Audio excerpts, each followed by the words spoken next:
खूप उपाय केले पण त्याचा परिणाम जाणवत नाही आहे, तुमचं भाग्य जागृत होत नाही आहे, धनप्राप्तीचे मार्ग सापडत नाही आहेत, मग अशा वेळेला तुम्हाला मी एक उपाय सांगते. हा उपाय तुम्हाला बऱ्याच लोकांना लागू पडलेला आहे आणि तुम्हालासुद्धा तो फायदेशीर ठरू शकतो.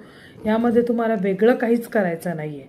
श्रीमद भगवद्गीता, गीतेतील 18वा अध्याय, त्यातील शेवटचा श्लोक हा तुम्हाला 108 वेळेला दररोज वाचायचा आहे.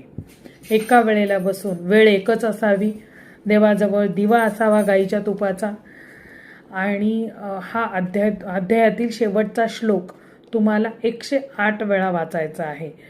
21 दिवस किमान वाचावा.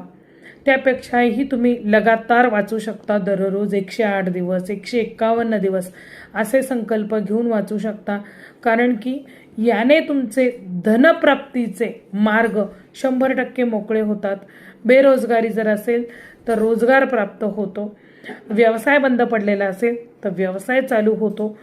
ज्यांना नोकरी तुम्हाला शोधत असाल तर तुम्हाला नोकरी लाभते. घरगुती व्यवसाय असो, दुकान असो, नोकरी असो, कोणत्याही क्षेत्रामध्ये जर का तुम्हाला गती प्राप्त करायची असेल तर हा उपाय तुम्हाला अत्यंत लाभदायी ठरतो. उपाय अतिशय साधा आहे पण त्याचा म्हणतो ना आपण, त्याचा चमत्कार हा अगदी बघण्यासारखा ठरतो. तर करून बघा आणि तुमचे अनुभव मला जरूर कळवा. जय भवानी, जय जगदंब. व्हिडिओ कुठून बघत आहात हेही तुम्ही लिहू शकता.